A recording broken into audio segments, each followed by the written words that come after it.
Good day, and welcome to the running warm-up and cool-down video, where I'll be discussing a 3-part warm-up and a 1-part cool-down that you can use on your runs. My name is Gabriel Quenville, and I am a clinical exercise physiologist certified through the Canadian Society of Exercise Physiology, and I am a former varsity runner. If at any time during these movements you feel pain, please stop immediately. And if the pain is severe or lasts for a prolonged period of time, please seek medical attention. Otherwise, let's get started. The first part of the warm-up is spinal mobility. It's extremely important for newer runners and for anyone that might have lower back pain or stiffness prior to their run.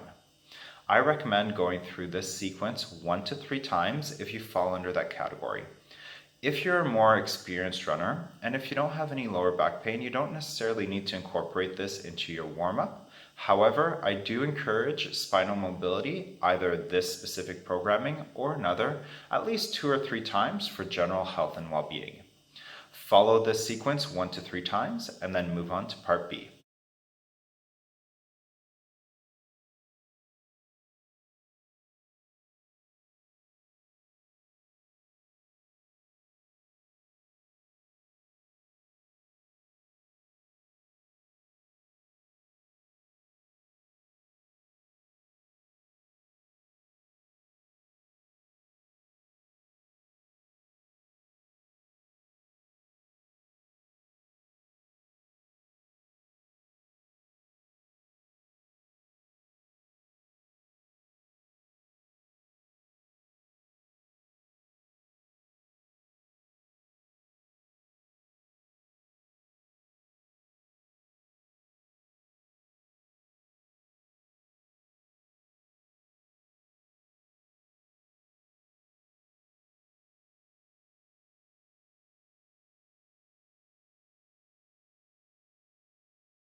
Part B of the warm-up is hip mobility, and it's going to be dynamic in nature, both passive and active.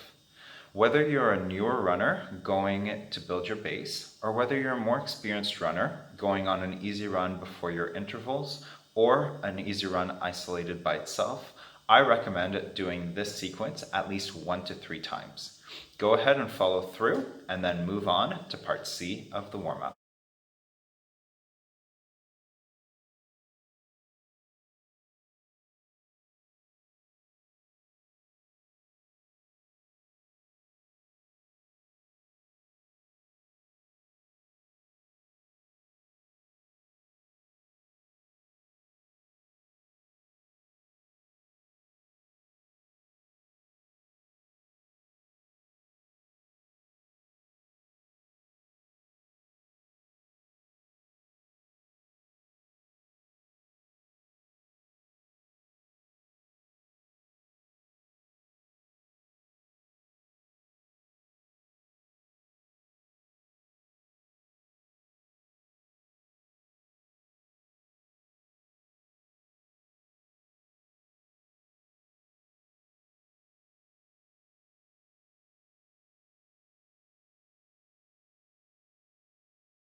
Part C of the warm-up is our running drills. I recommend doing this before every single run if you're a newer runner, because it's going to help continue to warm you up but it's also going to act as a way to improve your running technique and in turn help you with your running efficiency. These are 3 running drills that I recommend. However, if you find newer ones that work better for your purpose, you can feel free to incorporate those in lieu of the 3 that I'm recommending today. I do encourage you, however, to speak with a certified coach before changing up your routine. If you're a more experienced runner, then you don't necessarily need to incorporate this prior to any of your easy runs. However, I do recommend, if you're an experienced runner doing intervals, that you do part B, hip mobility, followed by a light aerobic jog, and then move into your intervals by doing part C, which is your running drills that we'll cover right now before your intervals. With that, part C is your running drills. Feel free to go through this sequence 1 to 3 times before you go on your run.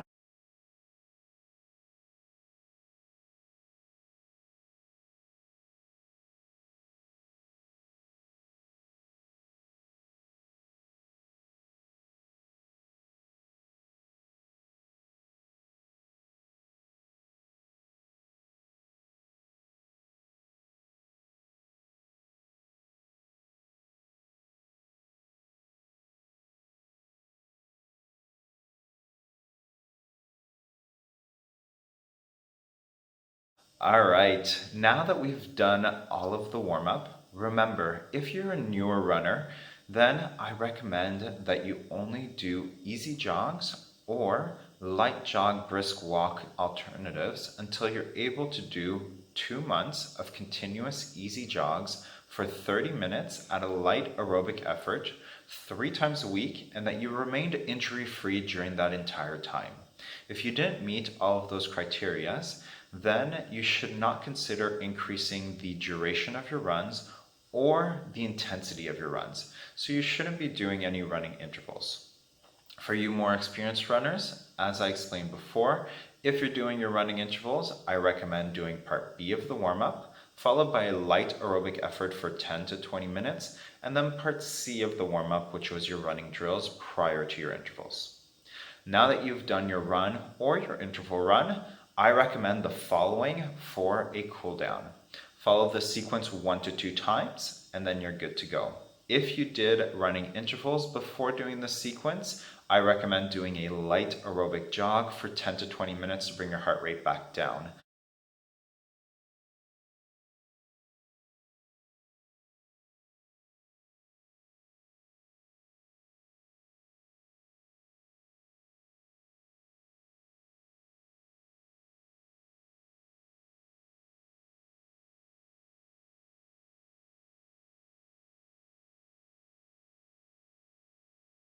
First off, the 3 drills are as follows. The first one is the high knee drill, where we're practicing the upswing of our gait and then the landing. The next drill is the bum kick drill, practicing the backswing of our gait as well as the landing. And the final drill is called the C-skip, which starts similar to the high knee drill. However, we straighten our leg, and the focus here is landing and pulling the ground underneath our body. These drills are extremely important so that we improve our running gait and our running biomechanics, not only to help us get faster by reducing the amount of time that we spend pumping the brakes, but also by reducing our risk of injury. So it's really a win-win. If you're not doing these 3 drills every single time you warm up before you go for a run, you're doing yourself a disservice. Here's how we do the first drill. The first drill, we come up into a high knee, making sure that our arms are moving as if we were running. So we have a nice 90-degree-ish bend in our elbows, and the opposite arm is coming forward. I notice a lot of people have that tendency to do this drill as if they were marching. Well, not really, like they were marching, because you don't really march with the same arm, the same leg. For some reason, people tend to do this. Let's try to avoid that. Opposite arm, opposite leg. Nice 90 degrees. If you notice here, my back arm kind of straightens a little bit. That's just the way that I run. It's not the end of the world, but really try to have it closer to that 90 degrees. Also notice my foot positioning.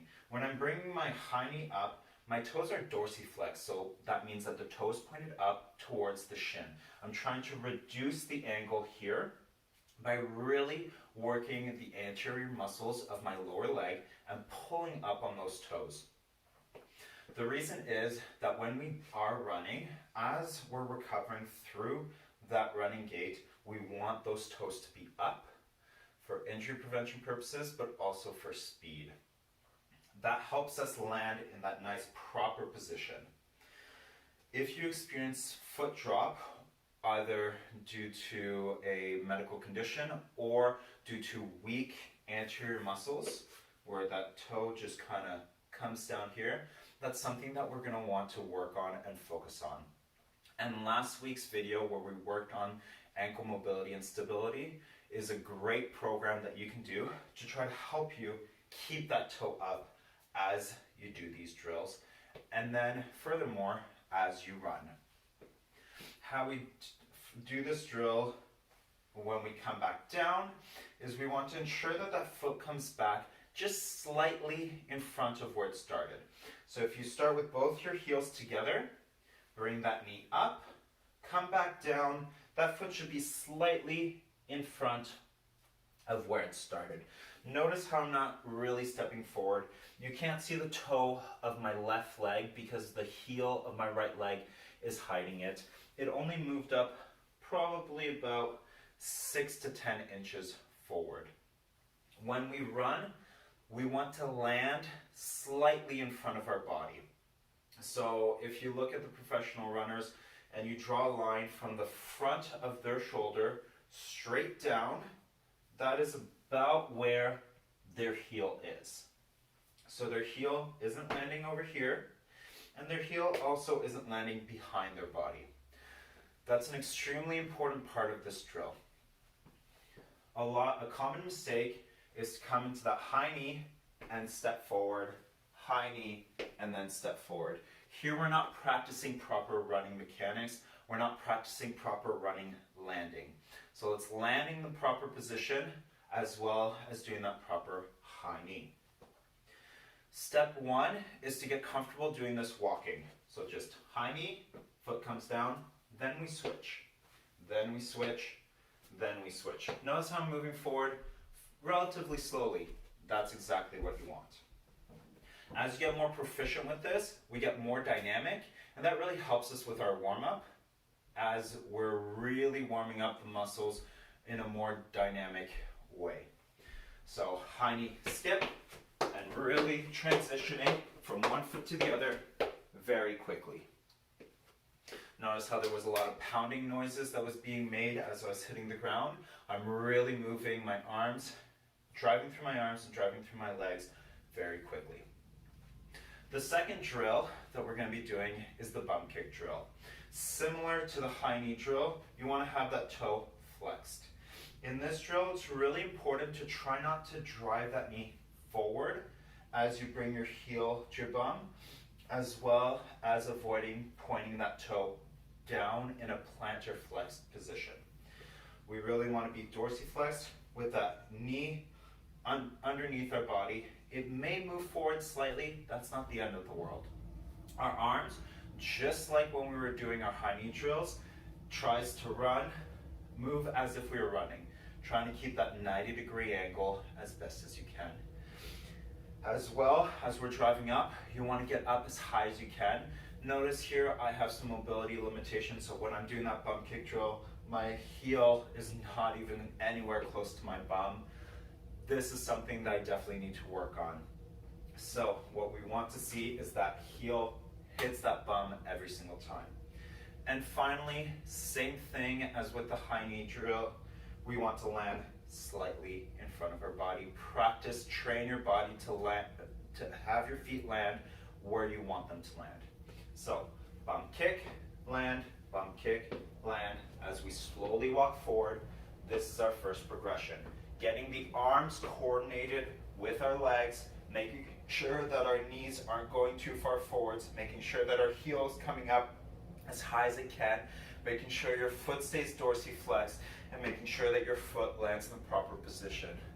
As well, we want to try to avoid excessive rotation about the spine. We want to have nice, strong, controlled abs, and we're really staying focused and moving forward. Once you feel more comfortable with that, it's kind of like doing hopscotch. You go on 1 foot, then 2, then 1 foot, then 2. And once you get comfortable with that, we can also just do regular bump kick running.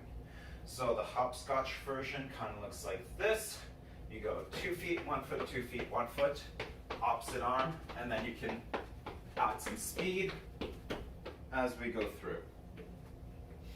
I like to alternate between the hopscotch and then just the regular running bump kicks when I do my warm-up. It's up to you to decide.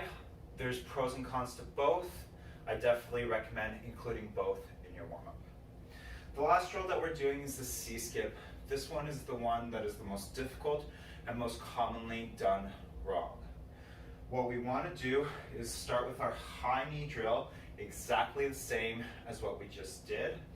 However, what we do now is instead of placing that foot straight back down, we straightened our foot out and we activate the hamstring to pull that leg back underneath us so that it lands slightly in front of the other foot, and we really want to pull that leg back against the ground.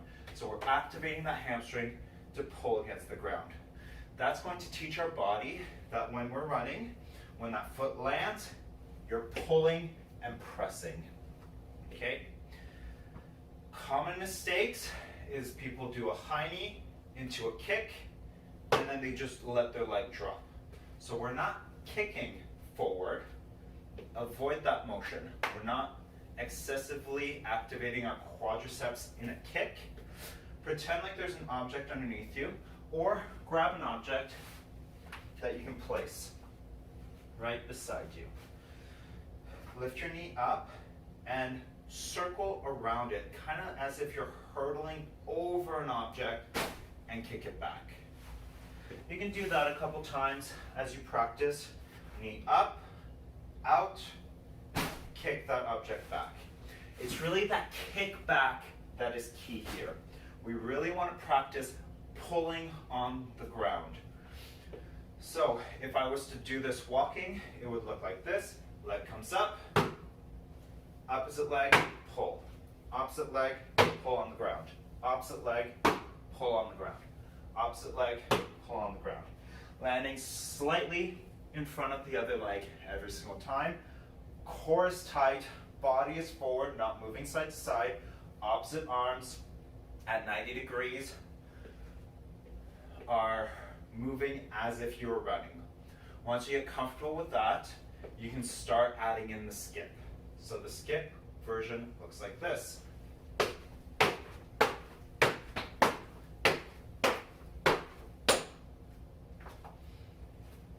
it's a little bit difficult to do because I got my yoga mat underneath me.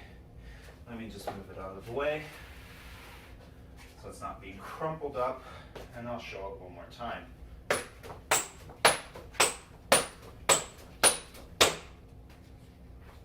Sorry for that screeching noise. So that's basically what you're looking for when you're doing that drill. Start slowly, start by just walking, practice pulling underneath your body, landing in that proper position. Now before we get into the actual programming, I'm just going to talk a little bit more about why we want to land where I'm telling you to land, right here. Okay. So the reason is if you're running and you're landing excessively in front of your body, it's pretty difficult to do it with a bent knee. The reason you want a bent knee, slightly bent knee when you land, when you're running, is to avoid excessive shock going into that joint and causing pain or damage. So if we're landing with that straight leg and we're hitting the ground, a shock comes up through that knee and through that hip and up every single vertebrae. By landing with a nice soft knee underneath your body, you're reducing that shock slightly. Secondly, if you're landing in front of your body, until your body has passed your foot, you are slowing down. So my foot lands here, I'm hitting the brakes, hitting the brakes, hitting the brakes. Now I'm starting my acceleration phase again. So every single land, you're increasing the shock, thus increasing your risk of injury, and you're slowing yourself down. So there's absolutely no reason why you should land with your foot excessively in front of your body. By landing in that proper position right here, there's a slight deceleration phase, but it's right into that acceleration phase once again, and that's what we want.